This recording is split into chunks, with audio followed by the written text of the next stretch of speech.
And we're back with some more oxygen not included on Badlands Max Difficulty Care Package Edition. Now, the results are in on what to do with all this carbon dioxide. I put the question out, should we just use Slicksters to get rid of it, or should we use carbon skimmers? The votes came in, and the winner was Slicksters by a decent margin, but there was enough going for carbon skimmers that I thought, let's maybe mix and match a bit of them. Downside is there is a lot of carbon dioxide here. I did the math on it. It's 2.33, 2.333 kilos per second, which is enough to feed about 70 Slicksters, which is a lot of Slicksters. We'd need an awful lot of space for that. Now, remember at the start I said this industrial brick was way too big for our needs. Well, it turns out it's not too big for our needs. We're going to need to expand this. I really didn't think we were going to have to, but yes, we will. So I'm going to have to consume the next 3 levels down here just to fit in what we're looking for. That, of course, is going to get in the way of our oxygen piping, which I really thought wouldn't happen, but we're going to divert the oxygen through here so we can consume all 3 of these levels here and add them into our industrial brick. At the same time, we'll probably move the coal power plant. The coal power plant can be dumped inside our industrial brick. Now, there's already carbon dioxide in there. What's the point of not doing it? Plus, we've got the steel to burn, and once these poke shell ranches come online, we should have even more steel to burn. How many eggs are we on there? Only 3? Only 3 spare. Well, slowly but surely, we'll grind our way up. Oh. And what I mean by... Ooh, they have very low calories. Huh. I don't know if you can starvation ranch these. Well, I'm about to find out. Weird. I'll find out in a little bit, but first we'll start expanding this out. But before we start expanding that out, we're going to have to fix the gas piping around here so that everything flows a slightly different direction. Right, that should be everything moving down this way. I've just cut them in there. Once they're locked in there and all of that oxygen is flowing across, we'll delete the old pipes and we should be good to continue on with our expansion. Well, that's the easy part out of the way. The hard part is going to be expanding this sucker. At the same time, I have also removed a few other things. Namely, all of the alcohol that was hanging around there, or the ethanol, that all needed to go. So, because we're going to be ripping that whole place apart, I dumped them into these liquid tanks. These liquid tanks can be deconstructed and the ethanol from them can be dumped into our storage pit, which is over here. I think we'll move all our fish in here. Yeah, we could move all our fish in here. That might be an idea. They don't need to be in there. They can live in ethanol just as well. And they are... Actually, they're no longer cramped in there, I don't think. Yeah, they're not cramped in there anymore because we keep topping it up with water. What's our water level looking at? 1 kilo... Yeah, we're not quite up to a 2 kilo level, but slowly but surely we're adding in more water. One thing I did on the side, it was pointed out to me that some polluted oxygen ended up in here. I ran my shipping rail through here carrying polluted dirt through a vacuum before I bricked it up, and a little bit of it off-gassed in there and spoiled that vacuum. It was only a few milligrams, thankfully, so I don't think much temperature leaked. As you can see, yeah, maybe a little. Yeah, a little bit of temperature leaked, but not enough to cause us any severe problems. Another suggestion I tried to rip off from the comments was, right here we have the wood, and the wood that's coming in is all about 20 degrees. I've been running that by our incubators here because I figured, why not? It'll help keep the area chill. And also the transformers, why not? And then I thought, let's just throw in a heat exchange stairs right here and have it going the opposite direction to the polluted dirt. Unfortunately, not nearly as effective as I was hoping. Now, the polluted dirt is getting reduced in temperature by about 20 or 30 degrees. It usually comes out of here about, I want to say, where is it? I want to say it's about 90 degrees when it comes out of here, and by the time it crosses all of this, it usually pops at about 65 or so. So it is helping out a little bit. Yeah, 95C. So it leaves at 95C and it drops about 30 degrees going across this little counter exchange. But I was really hoping for more. Maybe I should have just made it longer. Anyway, with all of that out of the way, yeah, it's time we rip this sucker apart all the way down here. We need to rip out all of this, put in the temperature shift plates, get in some insulation, and generally just get ready to drop this and add 3 levels to it. Yeah, it took me a while to sort of get the power sorted. I had to rip out the power grid and put it through another way and make sure it was an insulated joint plate. That was an absolute mess. I am going to rip out all these emergency coal generators. We're not going to need them. Well, we're hopefully not going to need them. I really hope I don't end up needing those. If I do, I suppose I can emergency build them again. I will get rid of all of those and we'll scrape all of that out. I don't know. We're going to have to preheat this sucker before we even start it up. Oh, I might want to move a bunch of those automation wires. I'm also going to want to move a bunch of piping. Yeah, damn it. There's always something. All the piping has been moved around, and now I've been trying to figure out exactly where I'm going to put in these ranches. So I'm thinking to put them in here. This will be about the right size for them. All I got to do is prep the whole area and rip out all of the junk that's in here. Now, sweeping is not something I like to do, if at all possible, so we will just dig all of that out, and we'll dig, yeah, all of that out. Actually, I think we can get rid of those tiles. If we get rid of those tiles there, we can let all of that drop down. Also, get rid of that. Okay, once this is all done, we can then start putting in the temperature shift plates. I might preheat this whole area before I actually connect it to the rest of the industrial sauna. Otherwise, it might cause all the steam to turn back into water and cause us all sorts of problems. Which reminds me, I should turn off the steel production. Turn you off for a bit, just so we can stockpile some lime, and then we can run a few batches of steel to heat up the bottom of this device. Would you look at that? Looking all toasty and clean and just perfect. That's exactly what we wanted. Now we're going to just wall it in.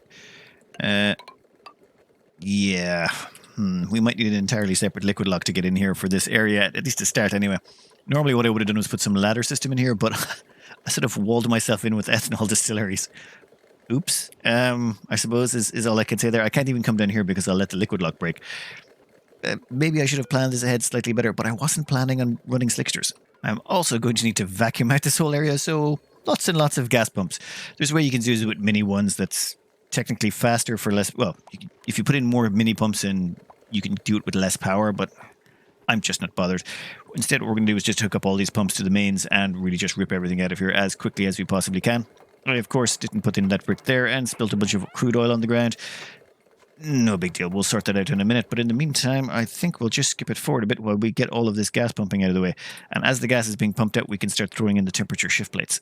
While all of that is building, there seems to be something odd going on with the bottle emptiers. For some reason, my dupes are only bringing along 40 kilos at a time. Normally they bring 200 kilos, or that's what they used to bring, but they're doing the same with crude oil and ethanol. It's taking them forever to move the liquids around. This is taking an eternity.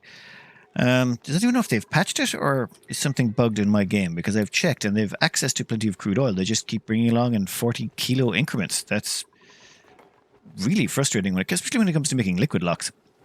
Anyway, we'll finish off these power cabling, and then we're just going to plug it right into there. We don't care if we break the seal on that. A little bit of heat leaking in here is not going to be the end of the world, especially with what we're going to be doing with the place next. The wonderful sound of vacuum going on and production at the same time. And wait, what is that? Is that... Wow, there's a tiny little pocket of hydrogen in there. Did not notice that. Well, also a little bit of carbon dioxide. Well, it's all going to get ripped out of there very shortly. And there we have a beautifully pristine vacuum. There's something glorious about getting one of these together. I mean, yes, fine, carbon dioxide and oxygen layers and steam layers and all that is fine, but sometimes just making a nice vacuumed out room, just clean and ready to go, there's just something nice about that. So, time to rip out all the gas pumps and all the gas pipes and pray that I don't somehow accidentally break this vacuum, which reminds me I need to make sure I vacuum out there as well, just that little piece. So maybe let's take care of that now also. Just about ready to start attaching it onto the top. We got to just put in the floor tiles. I'm putting in copper ore, namely because I've run out of iron ore. The amount of shipping rails I've put in has been just terrifying. I can't even hook up these ones over here. These ones over here, I can't attach them because I just don't have the spare iron ore to hook them up just yet. Hopefully I can do that later once I've done some more excavation. There's plenty more iron ore on the map, or I'm pretty sure there's some more iron ore on the map somewhere. I mean, yeah, there's a... Wait, is there? No, that's rust. Yeah, there's some iron ore as well. So once we demolish that in a few other places, we'll definitely have more iron ore to play around with. There's also the possibility of doing maybe a rust melter later. I like the idea of that. There's been a few suggestions for that in the comments. We'll maybe see about getting around to that. In the meantime, though, we need to seal this up, finish off the last of the temperature shift plates, and then start bleeding in the atmosphere from up top. You know what? We'll finish off this floor here. We'll prioritize that. Once that's done, I'm going to stick in a metal refinery here. Actually, you know what? Let's stick in 2 metal refineries down here. Actually, wait, no, we'll just go with one. One metal refinery down here. Use it to make steel. How much steel have we got prepped? Lime-wise, we have 190 kilos, so we can do 19 cases of lime, or 19 cases of steel. That will work for us. On the grounds that can allow us to dump an enormous amount of heat in here, just to counteract this whole area is way too chill. So if that steam ends up down here, it will probably start turning into water, which we would rather avoid. So we're slowly going to let the carbon dioxide in and a bit of steam, and then we're going to boil it all with this refiner, just to make sure everything here stays right temperature. We've just finished topping this up, or well, we're finishing loading this up with fuel. Once that is done, oh, you know what? I forgot to hook up power. That would be important. Now, once the power is into that, we can start connecting these two. Now, the pressure differential is huge. There's 34 kilos of carbon dioxide up there. Not nearly so much steam. This is going to get odd. Those gas pumps should switch off, though, rather rapidly. You know what? Let's do it now. See what happens. I'm tired of waiting, and I want to get this up and running. Oh, and all of you need to go. Boom. Someone get around to that, please. There we go. Carbon dioxide flooding into the area. Yeah, the temperature has rapidly plummeted down on that. I'm going to give that a while until the pressure equalizes. We're not even up to 2 kilos of pressure down here. We're going to need an awful lot more. So I think what we're going to do is probably not have the carbon dioxide go above here. Yeah, I might want to put some carbon skimmers back here. We're going to mix carbon skimmers and slicksters at the same time. This should work. I'll run one batch of steel through this just to see what it does to the surrounding atmosphere. I want to make sure we're able to dump enough temperature out of it into the surrounding area. All right, here we go. Let's have a quick look on the temperature overlay. It's all orange in here. This should definitely crank up the temperature quite a bit. Nice. That is exactly what we were hoping for. Okay. You know what? I am an impatient person. Let's just connect a lot of this now. Who cares? It'll all sort itself out, or won't. We can keep jumping in as much heat as we need with this metal refiner. You know what? Let's just throw in another one right now, because the temperature down here... Ah, there you see. Oh, that's the polluted water from the petroleum generators. That's not flashing to steam fast enough. Well, you know what would help with that? An awful, awful, awful lot of steel. Like, all the steel. All right, first load of steel through there. How are we looking on the temperature front? Not good enough to boil most of that water yet. Come on. I don't want to have to build another one down here. While this mess is going on, I am going to have to go and get my hands on some slicksters to start filling up these ranches that we've got. However, I have immediately encountered a problem. The only slicksters I can find on the whole map are the ones in here. These two. And the crude oil in there, unfortunately, has zombie spores in it, so I'd rather not tangle with that. I'm thinking our best bet is to drill in from this angle, and we're going to crush all that oil and capture ourselves some slicksters. Yeah, that sounds like a much more sane plan. I just do not like dealing with zombie spores. This is my highest level digger on digging right now. And that's at normal speed. That's just... They're smashing it. What's their excavation at? 36, 900% digging speed. Oh my god, it just... They point their gun at stuff and it just vanishes. Like, that's... What the hell? That doesn't seem feasibly possible. Damn. I suppose they did make those temperature shift plates an awful lot faster as well. All of this construction practice has been paying off. Instead of dealing with silly plastic traps, we are just going to put down a critter drop-off, set the critter drop-off for slicksters, molten larvae, all that stuff, set them to auto-wrangle surplus, and set it to 0. We're going to summon them over, tie them up, and then drag them to where we want them. Which reminds me, we want them over... Yeah, over here. Right, that's all of them set up. Oh, wait, no, they all want to be set to 8. Copy that. Though this one might want to be a bit smaller, at least until I modify the oil lock above it. I think what I'm going to do is break this through here. And we're going to have to delete that liquid lock. Just trying to retrofit this into the design was a little bit tricky. So I think what I'm going to do is get rid of those liquid locks and just turn this into a normal floor so we can get rid of this dipping down. It's affecting the amount of tiles in there. It's down to 89 instead of 96. So you know what? We'll just leave that at 7 critters for now. And we'll worry about the rest of those later. For the time being, we should have our slicksters brought in here. And we're going to have to work on our incubators. And we're going to have to work on a drowning room. I mean, an evolution chamber. Have we got all of these down here captured yet? Come on, grab them. They do look a bit funny when they're all tied up. Now, someone better come along and pick those up very quickly. Exit before they drowned. Now, there is a larva egg incubating down here. It will eventually hatch, but I don't want to go near it because there's a bunch of zombie spores in there. You know what? Let's start walling this area in, shall we? I kind of want the egg, though, so I think I'm going to take the egg out, and then we can sort of just squish this. shouldn't be an issue. Yeah, brick it up and be done with it. For the time being, though, I want to get that egg out of there, which means we need to get ourselves up an incubation chamber over here. Incubators up and running. We're immediately going to switch them on to, well, we'll switch one of them on to larva eggs. I want to get into moltons as quickly as possible, so the rest of those are going to be put into moltons. We're going to run 3 of them. We're going to aim for about, to have almost 60.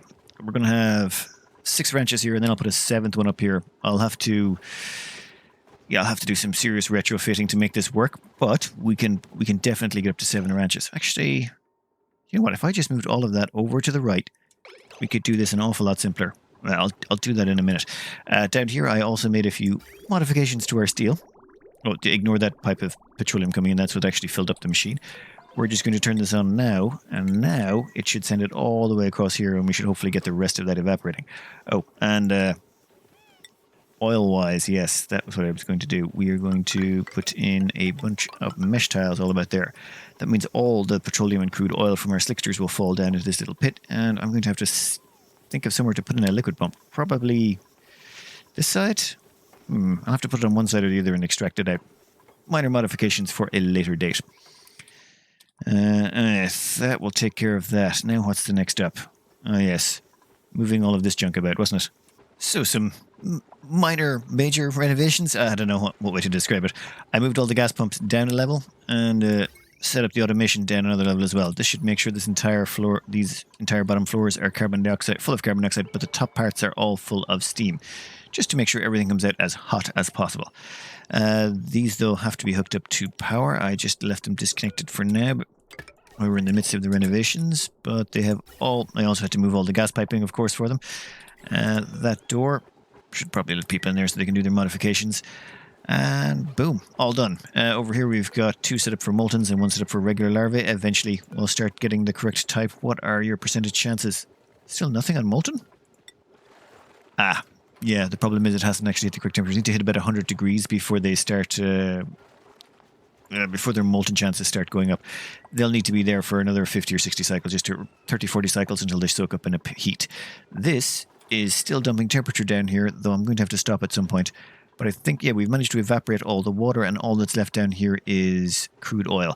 I'll probably stick in a pump here at the end. I'll have to break off a couple of extra tiles to keep this a ranch, but if I put in a pump here, I can extract the oil from the side. And I don't really want crude. I want molten slicksters as quickly as possible. Once I get moltons, we're going to get rid of all these other slicksters, dump the crude back in the oil biome, and just dump the petroleum straight into another petroleum generator. Oh, and we also need another ranch right about here, just so we can hit numbers. That should bring us up to 56 slicksters, which will not handle all the carbon dioxide that's coming out of here. But we're not finished. We're going to put in a little bit of extra stuff over this side to soak up the carbon dioxide. Is that hot enough now? I think we've dumped enough heat this side. We can probably, you know what? We'll let this keep dumping in heat for a few cycles more, just to make sure that we've got the temperature in here nicely toasty all the way about. What's it like up here? 130. It should be about 130 all the way through at the box. Not quite in a few places down here. Some of these temperature shift plates have not quite got up to the required operating temperature just yet. I missed out on a few temperature shift plates in here, which was not helping even out the temperature. But at the same time, while all of this has been going on in the background, I have been finishing off the last of these pokeshelf farms, and oh my god, how have I messed it up so badly? That's not a proper pokeshelf farm. 96 tiles. Okay, but I need to make that go back a bit and stick in the dividing wall. Oh, sloppy. There we go. Much nicer and neater. All of those are done. All I'm doing now is I'm installing the shipping rail just to get all the eggs out of there and the molts. And all of those will be dropped over here. Oh, that reminds me, we have a few more that can be added into the list, or added into the ranches. I have no idea how many we have right now, but 8, 16, there's a lot. All of those are full, so we've started backfilling the other ranches. I think we're going to max out our pokeshell population pretty soon at this rate, especially with 4 incubators going and all of the wild eggs hatching in there. How many eggs have we got in there? You know what? I can't tell. Yep, we got a lot. It's plenty. But let's just finish this off before we finish this up for the day. To see if it helps with temperature transfer, I've put in a few solid tiles here just to see what happens to the slicksters. And my god, their temperature goes up rapidly. Once you expose them to a bit of liquid on the ground, temperature transfer just goes through the roof. And now molten larvae chances should start to go up once they go above the 100 C mark. Once I've got them above that, I don't care. Yeah, there we go. Once I've got molten larvae, I can switch this all back to mesh tiles. But for now, yeah, this could help. Not going to complain. What was the last thing we wanted to do? Yes, now that this is all finished, we're just going to put in a few carbon skimmers here on the right. This is going to be a little tricky. This slightly strange-looking scenario we're putting together is 5 carbon skimmers. Now, they won't be able to handle all the carbon dioxide, but they'll handle more than enough of what's left over after the Slicksters get through with it. The important bit, though, is we don't leave water in here.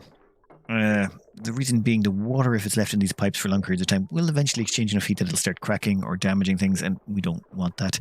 So we have 5 kilos, a 5 kilo limiter here, and an off switch right there. Oh, damn it, I did this the wrong way. I hooked up the automation wires to the wrong thing, didn't I? Let's just cancel all of those automation wires and maybe just hang a little bit of a left around there. Yep, there we go. So if these carbon dioxide detectors appear to detect there's too much carbon dioxide, they'll send a signal down here to this on switch. That will turn on the liquid pump, which will dump clean water in here. That clean water will flow in here at 5 kilos per second, which is enough to saturate all 5 of these. And they'll spit out 5 kilos of polluted water, which can instantly be sieved, dumped into this water tank for storage, and then fed right back into the system. We could do this for 10 carbon skimmers, but we need to double up on our water sieves at that point. But we don't need it for this much. Was it 2.3 kilos? Of carbon dioxide per second, and these each handle 0.3 of a kilo, so 3, 6, 9, 12. We can handle 1.5 kilos with this setup. Done. We now have the carbon skimming done. Carbon skimming, a lot faster and simpler to set up than the Slicksters. Ooh, right, that's that done. So the water, clean water from here goes in. When the automation wire is on, it lets the water through. That goes through the carbon skimmers. It soaks up all the carbon dioxide, and the clean water gets spit out across, or the polluted water gets spit out across the top, sieved, and then sent right back in again. Filtration medium right beside it in terms of sand. That gets used to help clean things, and then the polluted dirt that's spit out, that gets sent across the shipping rail and up with the rest of the polluted dirt over to feed our poke shells. Oof.